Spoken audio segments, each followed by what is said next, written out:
নামাজ নাই, রোজা নাই, হজ নাই, যাকাত নাই, ফরজ নাই, কিচ্ছু নাই, জুলুম, নির্যাতন, হত্যা, নিপীড়ন যাদের স্বভাব, তারা ইসেদুলি আয়াতের ব্যাখ্যা বোঝায়। এসব অঙ্গীকার তখন তোমরা করেছিলে এবং প্রদত্ত অঙ্গীকারের স্বয়ং তোমরাই সাক্ষী দিচ্ছিলে। সূরা বাকারা আয়াত 84। এরপর সকল অঙ্গীকার ভঙ্গ করে তোমরা পার্থিব স্বার্থে অন্ধ হয়ে বিশৃঙ্খলা বিপর্যয় সৃষ্টিপূর্বক নিজেদের মধ্যে রক্তপাত করেছ এবং তোমরা একদল আরেক দলকে তাদের ঘরবাড়ি ও দেশ থেকে বিতাড়িত করেছ। তাদের বিরুদ্ধে অন্যায় সীমালঙ্ঘনমূলক অপকর্মে একে অপরকে সহযোগিতা করেছ। তোমাদের নিজেদেরই লোকজন যুদ্ধবন্দী হয়ে তোমাদের কাছে এলে তোমরা তাদের কাছ থেকে মুক্তিপণ আদায় করেছ, অথচ তাদের ঘর বাড়ি থেকে বিতাড়িত করাই ছিল তোমাদের জন্য হারাম কাজ এবং মহান আল্লাহর কাছে যে অঙ্গীকার করেছিলে তার সম্পূর্ণ বিপরীত।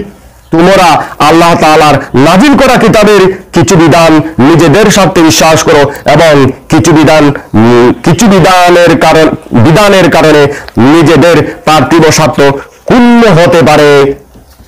দেখলেই তা অবিশ্বাস, অমান্য, প্রত্যাখ্যান করছো। তোমাদের মধ্যে যারা পার্থিব স্বার্থে আল্লাহর বিধানের কিছু অংশ মেনে চলে আর কিছু অংশ অমান্য করে, তাদের এই জঘন্য কর্মের প্রতিদান পার্থিব জীবনে লাঞ্ছনা ও অপমান ভোগ ব্যতীত আর কিছুই না।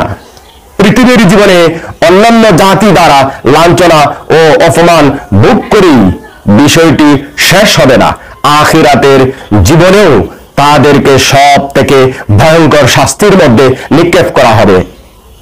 আর মনে রেখো, তোমরা যে সকল কর্ম করেছ সেসব কর্ম সম্পর্কে মহান আল্লাহ সামান্যতম উদাসীন নয়।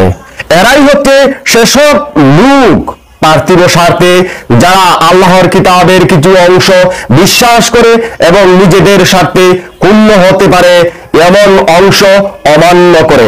আয়াতের কিছু সংগতি আপনি নিজের সাথে মিলিয়ে দেখবেন সমাজ এবং রাষ্ট্রের ক্ষেত্রে। এসব লোকজন আখিরাতের অনন্তকালের জীবনের বিনিময়ে পৃথিবীর ক্ষণস্থায়ী জীবন ক্রয় করে ক্ষমতা, ভোগ বিলাস প্রদর্শন করেছে।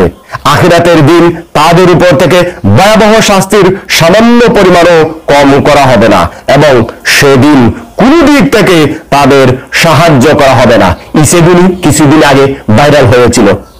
নামাজ নাই, রোজা নাই, হজ নাই, যাকাত নাই, ফরজ নাই, কিচ্ছু নাই, জুলুম, নির্যাতন, হত্যা, নিপীড়ন যাদের স্বভাব, তারা ইসেগুলি আয়াতের ব্যাখ্যা বোঝায়। সূরা বাকারা আয়াত 56।